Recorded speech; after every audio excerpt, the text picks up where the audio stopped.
మీ యొక్క ల్యాప్టాప్ స్లోగా పనిచేస్తుందా? దానికి చాలా కారణాలు ఉండొచ్చు.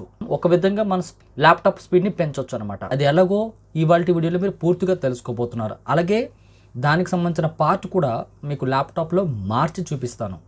ల్యాప్టాప్లో ఏదైనా హార్డ్వేర్ మార్చేటప్పుడు జాగ్రత్తలు ఏం తీసుకోవాలి, ఏది ఎలా ఉపయోగపడుతుంది, లోపల ఏ విధంగా ఉంటుంది, ఇలాంటి మరిన్ని విషయాలు ఈ వీడియోలో మీరు తెలుసుకోబోతున్నారు. ఓకేనా? సో ఈ వీడియో కనుక మీకు నచ్చితే మాత్రం లైక్ అండ్ షేర్ చేయడం మాత్రం మర్చిపోవద్దు ఫ్రెండ్స్. ఇన్ఫర్మేటివ్ వీడియో అనుకున్నట్లయితే షేర్ చేయండి. మరిన్ని వీడియోస్ కోసం ఛానల్ని సబ్స్క్రైబ్ చేసుకోండి. విషయానికి వస్తే ల్యాప్టాప్ కొన్నప్పుడు బాగానే పనిచేస్తుంది. కొన్ని రోజులు పోయిన తర్వాత అది అలా మెల్లమెల్లగా స్లో అవ్వడం మనం గమనించవచ్చు. అలాగే ఇప్పుడు వస్తున్న ఆపరేటింగ్ సిస్టమ్స్ బట్టి కొత్తగా వచ్చే యాప్స్ వల్ల కూడా మనకి ఇంటర్నెట్ యూజర్స్ పెరుగుతూ ఉండడం వల్ల కూడా ల్యాప్టాప్ యొక్క స్పీడ్ రోజు రోజుకి తగ్గుతూ ఉంటుందన్నమాట. ఎందుకు? అప్లికేషన్స్ అనేవి ఎక్కువ యూజ్ అవుతుంటాయి. అలాగే ఇంటర్నెట్ అనేది కంటిన్యూ కనెక్ట్ అయి ఉండడం వల్ల బ్యాక్గ్రౌండ్లో యాప్స్ అనేవి రన్ అవుతూ ఉంటాయి. అలాగే కొన్ని విండోస్ అప్డేట్ జరుగుతున్నప్పుడు స్లోగా ఉంటుందన్నమాట.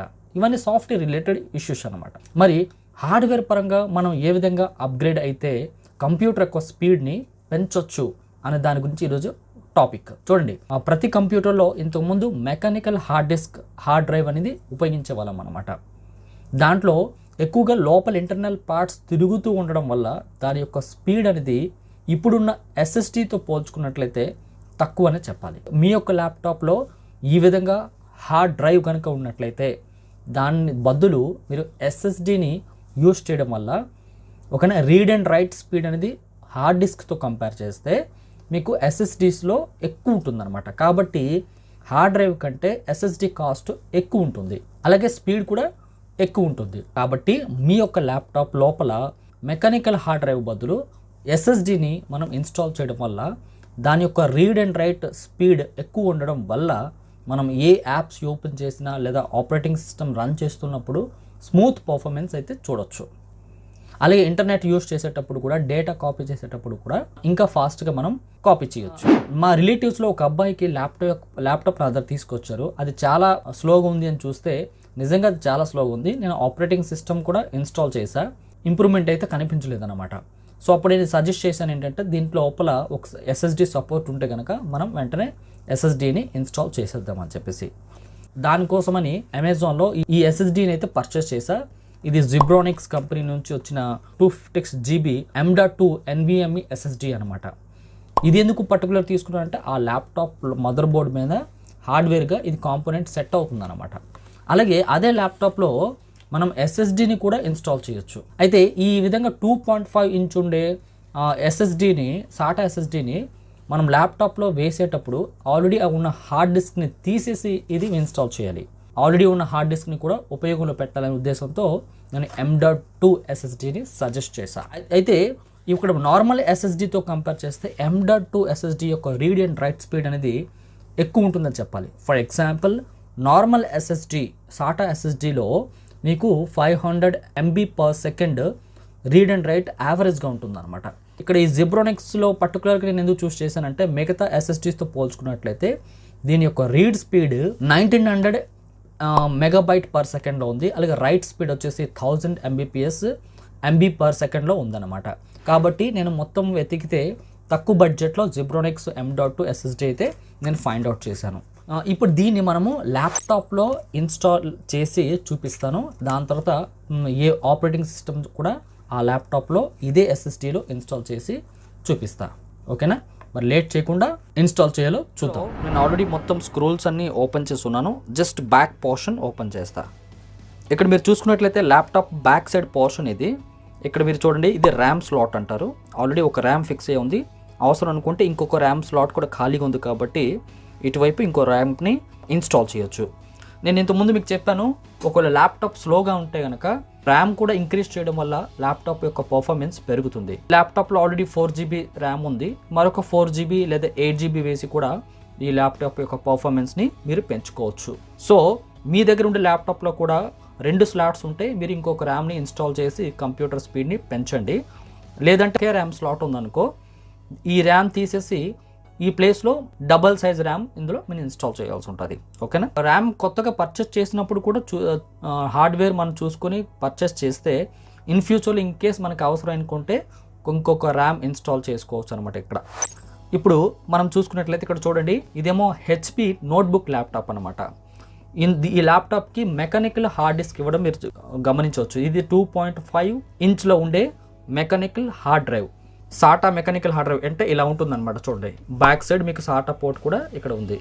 ఇదే విధంగా ఫిక్స్ అయ్యి చూడండి, సేమ్ సైజులో ఉంది. అర్థమైందా లేదా? ఇప్పుడు ఇది ఎస్ఎస్డి, ఇదేమో మెకానికల్ హార్డ్ డ్రైవ్.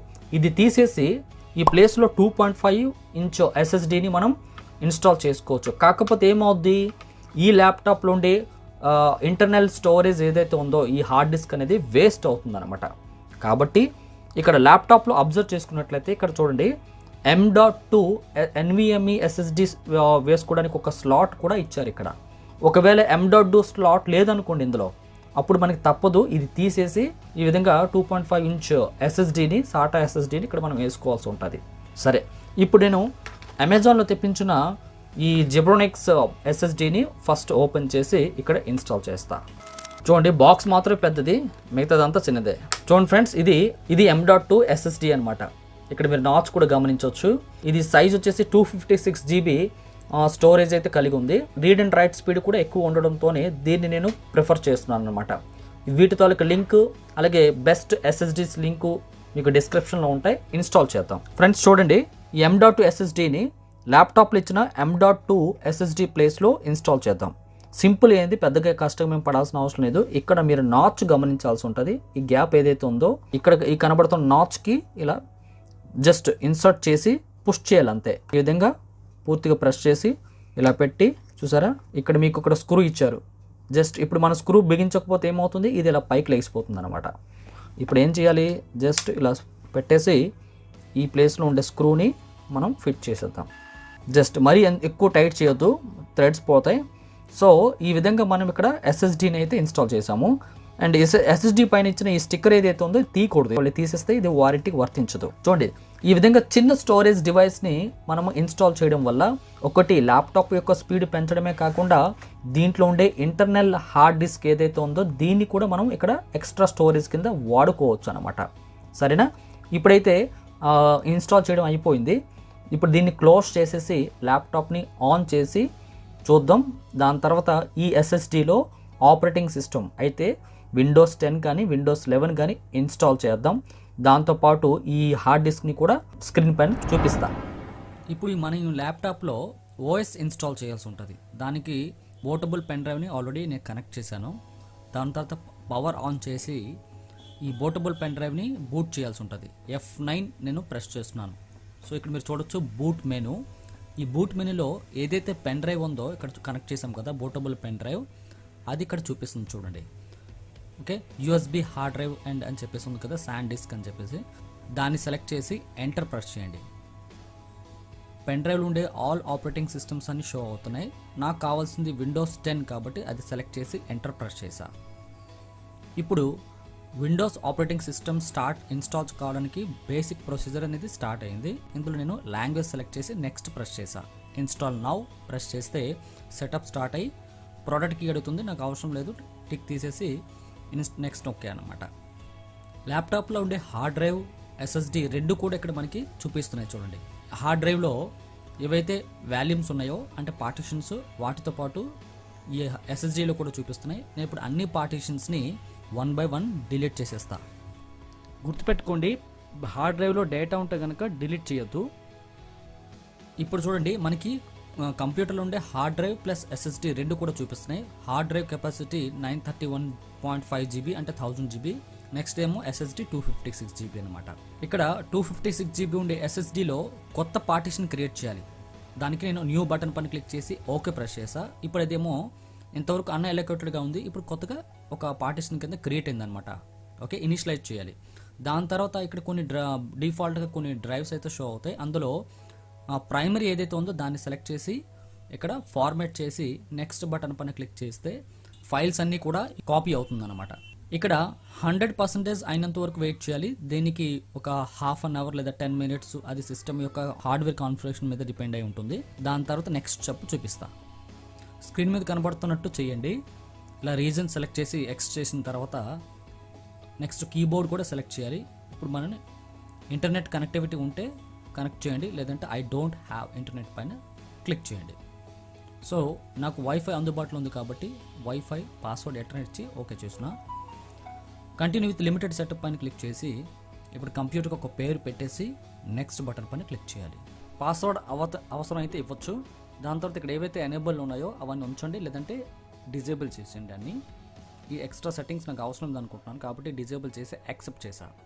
అండ్ అలాగే ఎక్స్ట్రా కొన్ని ఆప్షన్స్ కూడా వస్తున్నాయి, అవన్నీ నాకు అవసరం లేదు. నాట్ నౌ ప్రెస్ చేసి కొంతసేపు వెయిట్ చేయాల్సి ఉంటుంది, ఇక్కడ కొంచెం టైం పడుతుంది అనమాట. ఇలా ఫినిష్ అయిన తర్వాత విండోస్లో డెస్క్టాప్ మనం చూడొచ్చు. సో ఆపరేటింగ్ సిస్టమ్ కంప్లీట్గా ఇన్స్టాల్ అయిపోయింది. ఇప్పుడు కంప్యూటర్లో చెక్ చేద్దాము 2 డ్రైవ్స్ ఉన్నాయో లేదో. ఇక్కడ చూడండి లోకల్ డిస్క్ సి అని చెప్పేసి ఓన్లీ SSD స్టోరేజ్ మాత్రమే చూపిస్తుంది, హార్డ్ డ్రైవ్ అనేది చూపించట్లేదు. దానికోసం నేను దిస్ పీసీ పైన రైట్ క్లిక్ ఇచ్చి మేనేజ్లోకి వెళ్తున్నాను. ఇందులో డిస్క్ మేనేజ్మెంట్ పైన క్లిక్ చేస్తున్నాను. ఇక్కడ చూడండి డిస్క్ 0 డిస్క్ 1 చెప్పేసి ఉంది కదా. డిస్క్ 0 కెపాసిటీ 900+ GB ఉంది, అంటే ఇది hard drive 1000 GB hard drive. ఇక్కడ ఈ 1000 GBని కొత్త డ్రైవ్గా క్రియేట్ చేయాలి. సో న్యూ సింపుల్ వాల్యూ పైన క్లిక్ చేసి నెక్స్ట్ బటన్ పైన క్లిక్ చేస్తున్నాను. ఇక్కడ ఏం మార్చట్లేదు. ఫినిష్ చేస్తే మొత్తం హార్డ్ డ్రైవ్ అంతా కూడా ఫార్మాట్ అవుతుంది. చూడండి న్యూ వాల్యూమ్ D అని చెప్పేసి ఒక కొత్త డ్రైవ్ మన కంప్యూటర్లో క్రియేట్ అయ్యిందన్నమాట. ఇక్కడ మీరు చూడొచ్చు దిస్ పీసీలో న్యూ వాల్యూమ్ D అని చెప్పేసి. ఇందులో మనం ఇక్కడ పర్సనల్గా ఎక్స్ట్రా డేటా అంతా కూడా స్టోర్ చేసుకోవచ్చు అన్నమాట. చూసారు కదా ఫ్రెండ్స్, ల్యాప్టాప్లో SSDని ఎలా ఇన్స్టాల్ చేయాలి, దాని తర్వాత ఆపరేటింగ్ సిస్టమ్ని ఏ విధంగా లోడ్ చేయాలి, సిస్టమ్ అప్గ్రేడ్ చేసేటప్పుడు తెలుసుకోవాల్సిన కొన్ని important tips and tricks. I hope మీకు నచ్చింది అనుకుంటున్నాను. వీడియో నచ్చితే మాత్రం లైక్ అండ్ షేర్ చేయడం మాత్రం మర్చిపోవద్దు. మరిన్ని వీడియోస్ కోసం ఛానల్ని సబ్స్క్రైబ్ చేసుకోండి. సో నెక్స్ట్ ఇంపార్టెంట్ వీడియోలో మీట్ అవుతాను. అంతవరకు సెలవు తీసుకుంటున్నాను. థ్యాంక్ యూ, నమస్తే.